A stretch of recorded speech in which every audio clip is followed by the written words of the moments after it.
Hey y'all, this is Little Women, chapter 16, Letters. In the cold gray dawn, the sisters lit their lamp and read their chapter with an earnestness never felt before, for now the shadow of a real trouble had come, and the little books were full of help and comfort. And as they dressed, they agreed to say goodbye cheerfully and hopefully, and send their mother on her anxious journey unsaddened by tears or complaints from them. Everything seemed very strange when they went down, so dim and still outside, so full of light and bustle within. Breakfast at that early hour seemed odd, and even Hannah's familiar face looked unnatural as she flew about her kitchen with her nightcap on.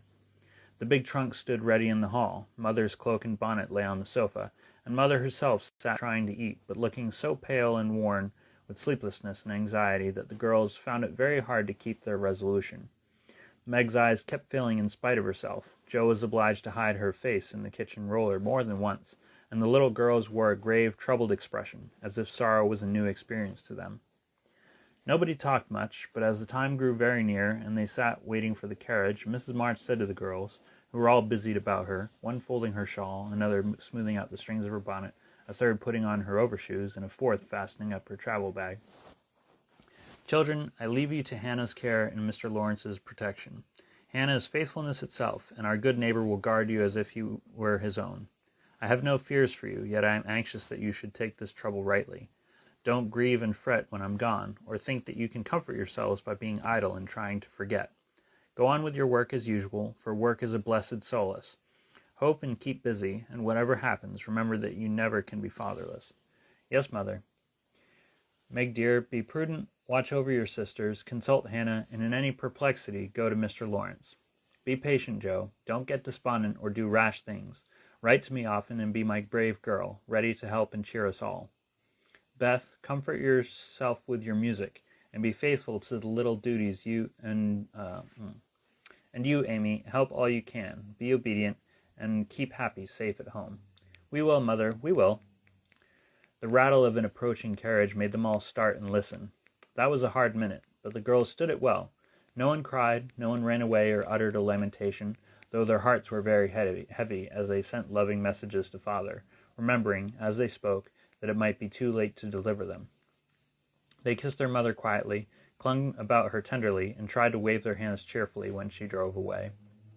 Laurie and his grandfather came over to see her off, and Mr. Brooke looked so strong and sensible and kind that the girls christened him Mr. Greatheart on the spot. "Good-bye, my darlings. God bless and keep us all," whispered Mrs. March, as she kissed one dear little face after the other, and hurried into the carriage. As she rolled away, the sun came out, and looking back, she saw it shining on the group at the gate like a good omen. They saw it also, and smiled and waved their hands, and the last thing she beheld as she turned the corner was the four bright faces, and behind them, like a bodyguard, old Mr. Lawrence, faithful Hannah, and devoted Laurie. "How kind everyone is to us," she said, turning to find fresh proof of it in the respectful sympathy of the young man's face. "I don't see how they can help it," returned Mr. Brooke, laughing so infectiously that Mrs. March could not help smiling. And so the long journey began with the good omens of sunshine, smiles, and cheerful words. "I feel as if there had been an earthquake," said Jo, as their neighbors went home to breakfast, leaving them to rest and refresh themselves. "It seems as if half the house is gone," added Meg forlornly.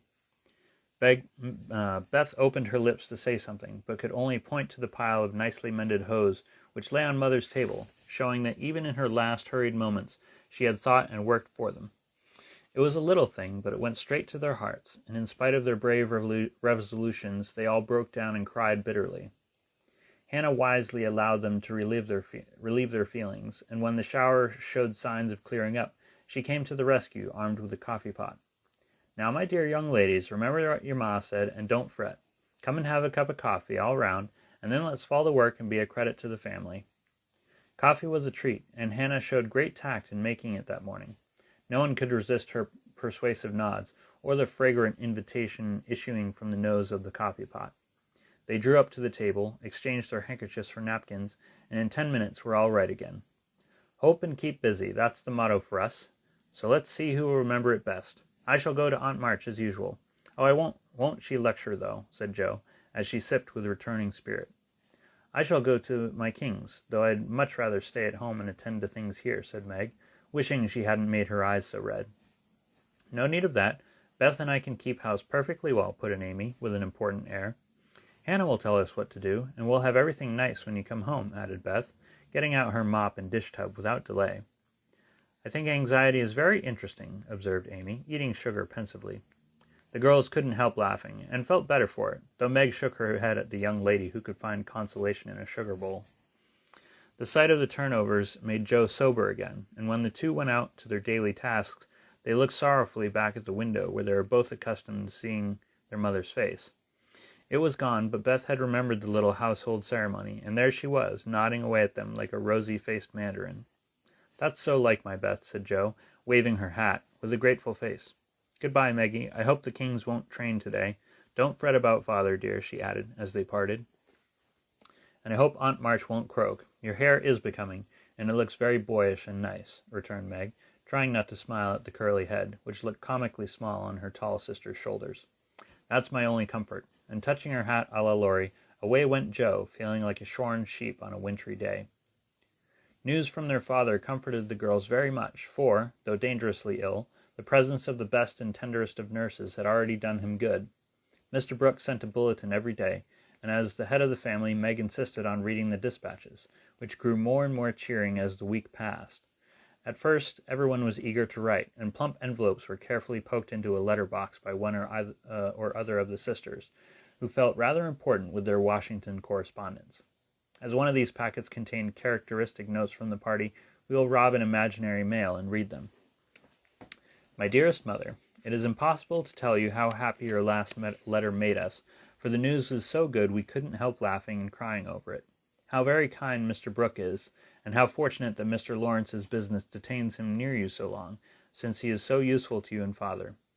The girls are all as good as gold. Joe helps me with the sewing and insists on doing all sorts of hard jobs.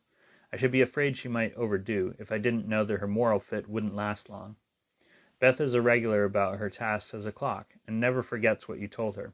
She grieves about Father, and looks sober except when she is at her little piano. Amy minds me nicely, and I take great care of her. She does her own hair, and I'm teaching her to make buttonholes and mend her stockings. She tries very hard, and I know you will be pleased with her improvement when you come. Mr. Lawrence watches over us like a motherly old hen, as Joe says, and Laurie is very kind and neighborly. He and Joe keep us merry, for we get pretty blue sometimes, and feel like orphans with you so far away. Hannah is a perfect saint. She does not scold at all, and always calls me Miss Margaret, which is quite proper, you know, and treats me with respect. We are all well and busy, but we long day and night to have you back. Give my dearest love to Father, and believe me, ever your own, Meg. This note, prettily written on a scented paper, was a great contrast to the next, which was scribbled on a big sheet of thin foreign paper, ornamented with blots and all manner of flourishes and curly-tailed letters. My precious Marmee, 3 cheers for dear Father. Brooke is a triumph to telegraph right off, and let us know the minute he was better. I rushed up garret when the letter came, and tried to thank God for being so good to us, but I could only cry and say, I'm glad, I'm glad. Didn't that do as well as a regular prayer? For I felt a great many in my heart. We have such funny times, and now I can enjoy them, for everyone is so desperately good, it's like living in a nest of turtle doves. You'd laugh to see Meg head the table and try to be motherish. She gets prettier every day, and I'm in love with her sometimes. The children are regular archangels, and I'm Joe, and never shall be anything else. Oh, I must tell you that I came near having a quarrel with Laurie. I freed my mind about a silly little thing, and he was offended. I was right, but didn't speak as I ought, and he marched home, saying he wouldn't come again till I begged pardon. I declared I wouldn't, and got mad. It lasted all day. I felt bad and wanted you very much. Laurie and I are both so proud, it's hard to beg pardon, but I thought he'd come to it, for I was in the right. He didn't come, and just at night I remembered what you said when Amy fell into the river. I read my little book, felt better, resolved not to let the sun set on my anger, and ran over to tell Laurie I was sorry. I met him at the gate, coming for the same thing. We both laughed, begged each other's pardon, and felt all good and comfortable again. I made a poem yesterday, when I was helping Hannah wash, and as Father likes my silly little things, I put it in to amuse him. Give him the lovingest hug that ever was, and kiss yourself a dozen times for your Topsy-Turvy Joe. A song from the Suds. Queen of my tub, I merrily sing, while the white foam rises high, and sturdily wash, and rinse, and wring, and fasten the clothes to dry. Then out to the free, fresh air they swing, under the sunny sky. I wish we could wash from our hearts and souls the stains of the week away, and let water and air by their magic make ourselves as pure as they. Then on the earth there would be indeed a glorious washing day. Along the path of a useful life, with heartsease ever bloom, the busy mind has no time to think of sorrow or care or gloom, and anxious thoughts may be swept away as we bravely wield the broom. I'm glad a task to me is given, to labor it day by day, for it brings me health and strength and hope, and I cheerfully learn to say, head you may think, heart you may fail, but hand you shall work away. Dear Mother, there is only room for me to send my love and some pressed pansies from the root I have been keeping safe in the house for Father to see. I read every morning, try to be good all day, and sing myself to sleep with Father's tune. I can't sing Land of the Leal now, it makes me cry. Everyone is kind, and we are as happy as we can be without you. Amy wants the rest of the page, so I must stop. I didn't forget to cover the holders, and I wind the clock and air the rooms every day. Kiss dear Father on the cheek he calls mine. Oh, do come soon to your loving little Beth. Ma chère Maman, we are all well. I do my lessons always, and never corroborate the girls. Meg says I mean contradict, so I put in both words, and you can take the properest. Meg is a great comfort to me, and lets me have jelly every night at tea. It's so good for me, Joe says, because it keeps me sweet-tempered. Laurie is not as respectful as he might be, as he ought to be, now I'm almost in my teens. He calls me chick and hurts my feelings by talking French to me very fast when I say merci or bonjour as Hattie King does. The sleeves of my blue dress are all worn out, and Meg put in new ones, but the full front came wrong, and they are more blue than the dress. I felt bad, but did not fret. I bear my troubles well, but I do wish Hannah would put more starch in my aprons and have buckwheats every day. Can't she?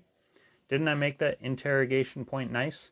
Meg says my punctuation and spelling are disgraceful, and I'm mortified, but dear me, I have so many things to do, I can't stop. Adieu, I send heaps of love to Papa, your affectionate daughter, Amy Curtis March. Dear Miss March, I just drop a line to say we get on first rate. The girls is clever and fly around right smart. Miss Meg is going to make a proper good housekeeper. She has the liking for it and gets the hang of things surprisin' quick. Joe does beat all for going ahead, but she don't stop to calculate first, and you never know where she's like to bring up. She done out a tub of clothes on Monday, but she starched them before they was wrenched, and blued a pink calico dress till I thought I should die a laughing. Beth is the best of little creatures, and a sight of help to me, being so forehanded and dependable. She tries to learn everything, and really does go to market beyond her years. Likewise keeps accounts, with my help, quite wonderful. We have got on very economical so far. I don't let the girls have coffee only once a week, according to your wish, and keep 'em on plain wholesome victuals. Amy does well about frettin', wearing her best clothes and eatin' sweet stuff. Mr. Laurie is as full of dittos as usual, and turns the house upside down frequent, but he heartens up the girls, and so I let him have full swing. The old gentleman sends heaps of things, and is rather wearin', but means well, and it ain't my place to say nothin'. My bread is riz, so no more at this time. I send my duty to Mr. March, and hopes he has seen the last of his Pomona. Yours respectful, Hannah Mullet. Head nurse of Ward No. 2. All serene on the Rappahannock troops in fine condition. Commissary department well conducted. The Home Guard under Colonel Teddy always on duty. Commander-in-Chief General Lawrence reviews the Army daily. Quartermaster Mullet keeps order in camp, and Major Lyon does picket duty at night. A salute of 24 guns was fired on receipt of good news from Washington, and a dress parade took place at headquarters. Commander-in-Chief sends best wishes, in which he is heartily joined by Colonel Teddy. Dear Madam, the little girls are all well. Beth and my boy report daily. Hannah is a model servant and guards pretty Meg like a dragon. Glad the fine weather holds. Pray make Brooke useful, and draw on me for funds if expenses exceed your estimate. Don't let your husband want anything. Thank God he is mending. Your sincere friend and servant, James Lawrence. And thus ends chapter 16. I love you all. Have a good night.